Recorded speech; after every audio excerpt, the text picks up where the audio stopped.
आगे देखिए, बिका दिया घर द्वार, महाजन ने न ब्याज की कौड़ी छोड़ी। मतलब किसान का घर द्वार सब बिक गया, महाजन ने ब्याज की कौड़ी छोड़ी। मतलब महाजन महाजन ने ब्याज का कौड़ी मतलब एक पैसा एक पैसा नहीं छोड़ा, लेकिन महाजन ने ब्याज का जो कर्ज में जो ब्याज हो रहा था, तो महाजन ने ब्याज का एक पैसा तक नहीं छोड़ा। रह रह आँखों में चुभती वह कुर्क हुई बरधों की जोड़ी। कुर्क मतलब नीलाम। मतलब किसान की आँखों में बार बार चुभती रहती, किसान की आँखों में रह रहकर मतलब बार बार उसकी आँखों में क्या करती थी, चुभती रहती थी कुर्क हुई बरधों की जोड़ी। मतलब कुर्क माने नीलाम, जो उसके बरधों की जोड़ी नीलाम हो गई थी, वह रह रहकर उसकी आँखों में क्या करती थी, चुभती रहती थी। आगे,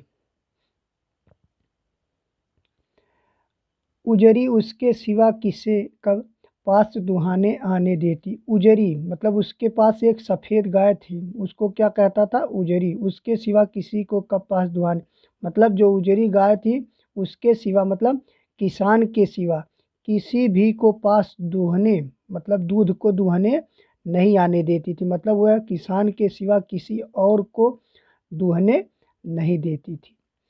आँखों में नाचा करती उजड़ गई जो सुख की खेती।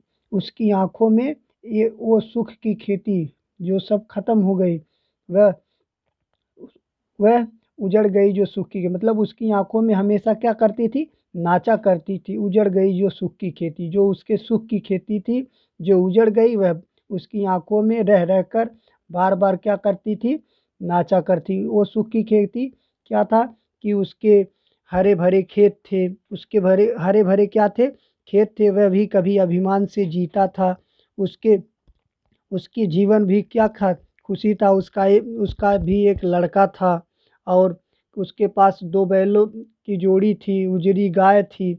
ये सब जब वह सोचता था तो वो उसके मतलब ये सब जब सोचता था तो उसको क्या होता था, बहुत दुख होता था। उसके आंखों के सामने ये सब क्या करते थे, नाचा करते थे।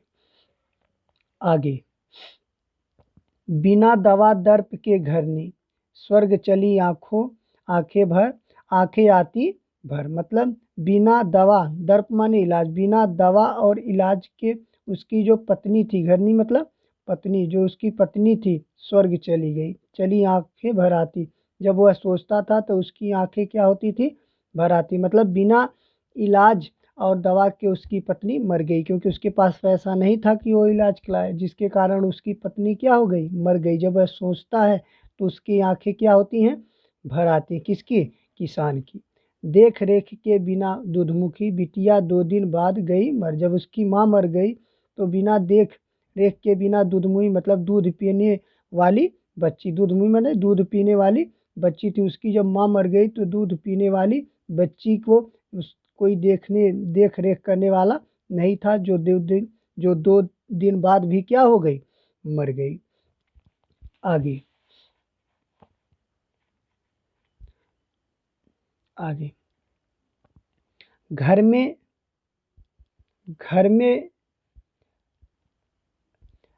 घर में विधवा रही पतोहू लक्ष्मी थी, यद्यपि घातनी। घर में एक विधवा पतोहू भी है, जो बेटा मर गया तो उसकी शादी हो गई थी, तो ये कह रहा है घर में विधवा रही पतोहू, मतलब घर में मतलब जब घर में एक विधवा पतोहू भी है। लक्ष्मी थी यद्यपि घातनी, मतलब जब वो आई थी तो लक्ष्मी थी, लक्ष्मी उसका नाम था, लोग उसको लक्ष्मी कहते थे। ऐसा उसके आने से हो रहा था कि कोई जब घर में आ जाता, अच्छा काम होता तो उसे क्या कहते हैं, लक्ष्मी। मतलब उसको लक्ष्मी लक्ष्मी पुकारते थे। तो लक्ष्मी थी यद्यपि घात, मतलब जब वह आई थी तो लक्ष्मी थी यद्यपि घात, लेकिन अब उसे लोग क्या कह रहे हैं, पतिघातिन कह रहे हैं कि ये पति को मारने वाली है, पतिघातिन कह रहे हैं।